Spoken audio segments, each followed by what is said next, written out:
Hey, good morning. I guess maybe it's almost afternoon. It's Saturday morning and we're home. That was a really long week. Lots of ups and downs for sure. Surgery went well in the sense that, they were able to get in there, they were able to do what they wanted to do. She came out with her colostomy, and so Tuesday was a long day. Just getting up early, prep, surgery, recovery, settling into the room, all that kind of stuff. I stayed in the room with her that night. That would be Tuesday night.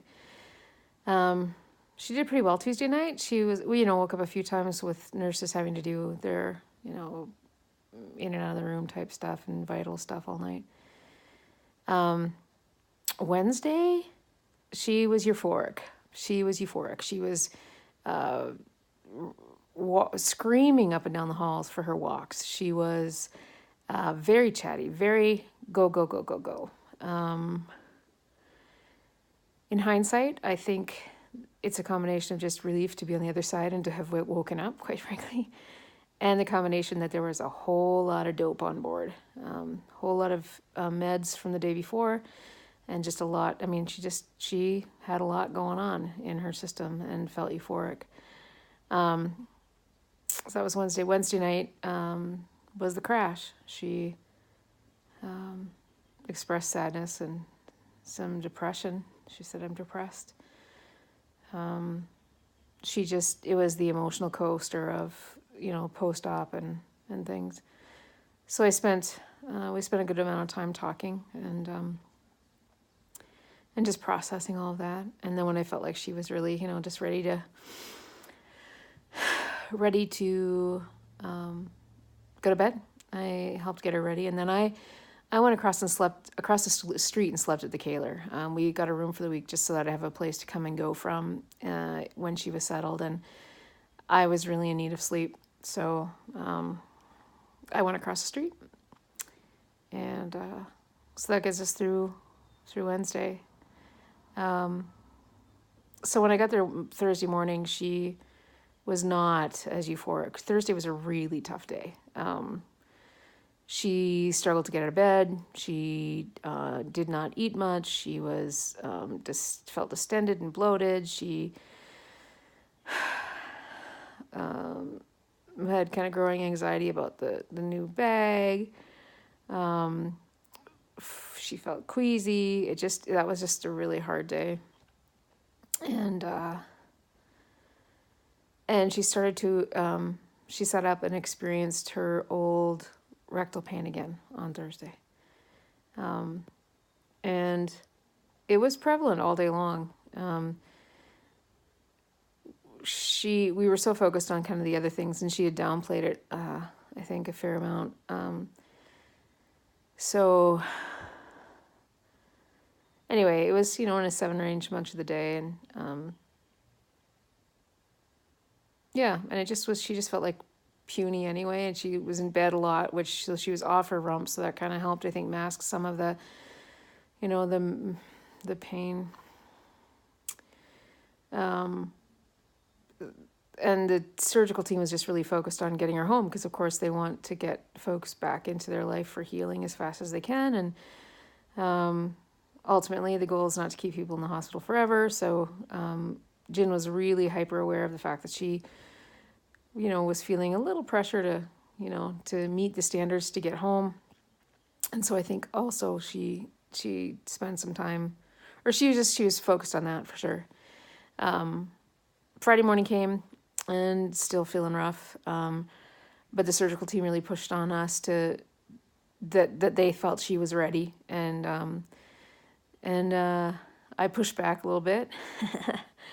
Wanted to really let the day play out before I, would agree to that, or felt like, it's this fine line of sending people home when they're ready and at the same time making sure people are really ready. Because the truth of the matter is that our medical folks are in Roch. And so if we get home and something happens, I'm not going to go to Austin Medical Center. I'm going to go to Roch. And so we are far enough away that I really wanted to make sure we were set before we, burned back around. Um, so Friday morning we went with physical therapy to just kind of help Jin feel stronger about, or better about, how ready she really was. She really made a decision to work at building her courage to come home. And I really decided that I was going to choose optimism. And the day progressed, and we still weren't sure at about 3:00 because the bag was working, but stool wasn't the consistency we needed it to be. And so we agreed we'd eat dinner and make sure she handled her dinner well without feeling sick. And we agreed we'd wait and see if that system would move enough to get us to comfort. And sure enough, by 5:00, we felt it was. And so they gave us the option to stay, and we thought, nope, that's it. We're just going to bite the bullet and do this. So we came home last night. It was then that I realized truly on Friday, because of course the rectal pressure was building, but she was so focused on meeting the standards to get out that she really downplayed that in a lot of ways. We were so focused on getting all these other things in order that piece was secondary, and which is ridiculous to say, but it's true. There's just so many things so many things to manage in this whole thing. Like, we had a friend there in the morning on Friday, and she was just like, holy crap, there's just all this stuff going on. Like, how are you doing this? So I don't want to convey that we just overlooked pain, because we didn't overlook pain, but it was part of such a big puzzle that the other pieces were driven by freedom. It's hard to explain, so I'll stop. Anyway, we got home and I realized, yeah, pain is intense. So we just started back with our old pain regime. Try and get some of those meds built up again and try and get her feeling better. So she did pain meds before bed, in the middle of the night, first thing this morning, mid-morning. And here we are now. She's got a visitor. But I feel like this morning we were finally able to get that pain needle to move. And so she's still aware of her pressure, which she calls her discomfort pressure, which turns into pain. She's got it, I think, a little under control this morning. So under control meaning, it's probably at a 3 or 4, which is pretty dang good for us.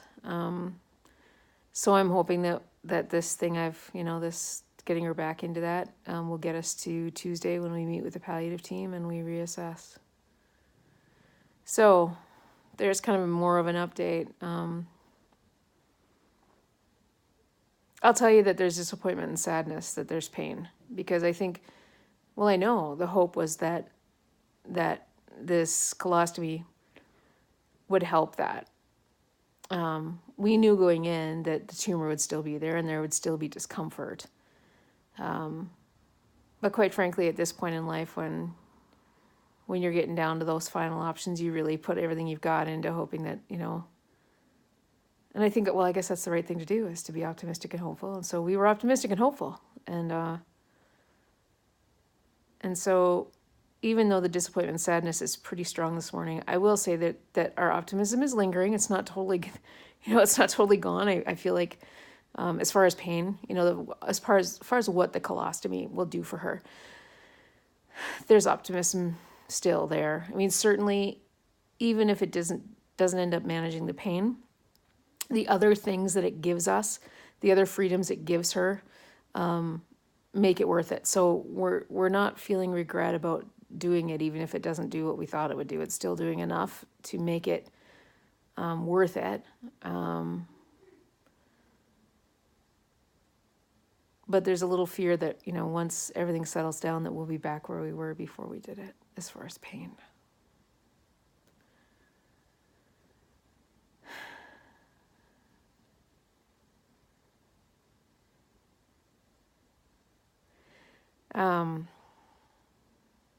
That's just shitty.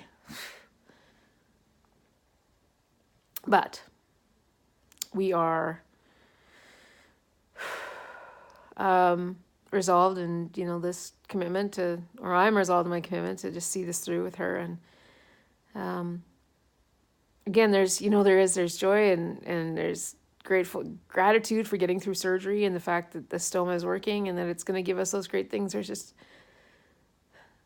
a shit about the fact that, no pun intended,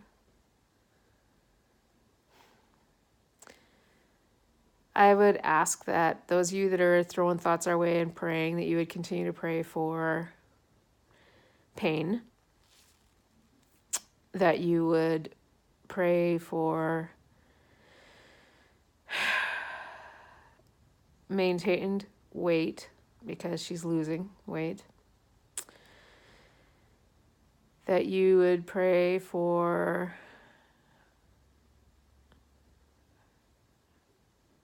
continued sense of humor. She was worried this morning that she didn't have her sense of humor. I think it's absolutely still intact, but she's just nervous about losing her gratitude, if that's even possible. I don't know if it is. And then I would just say, for me, because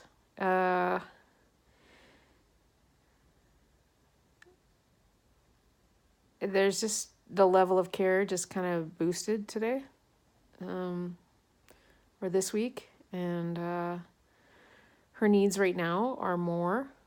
I'm home, I'm off work. I took the week off, and I'm taking, at least 2 days next week. Waiting to hear back on appointments, so it could be 3. To be honest, I can't even think about that.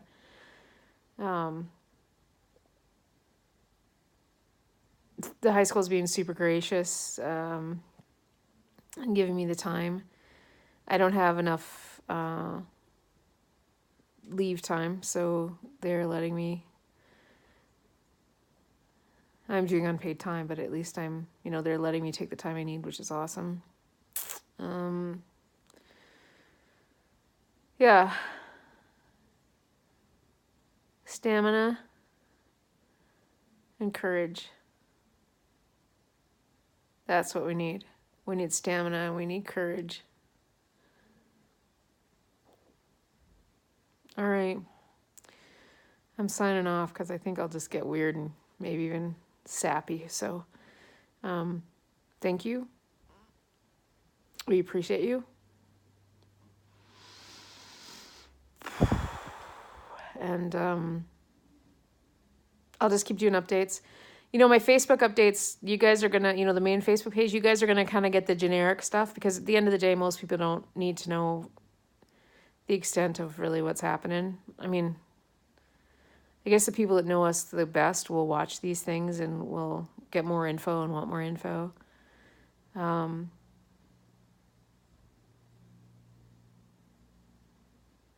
This was not easy, wasn't a breeze.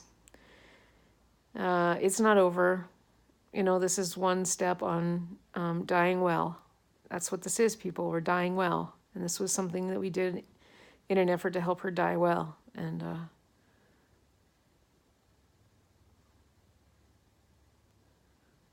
so keep praying. Stamina and courage. Stamina and courage. Okay, later.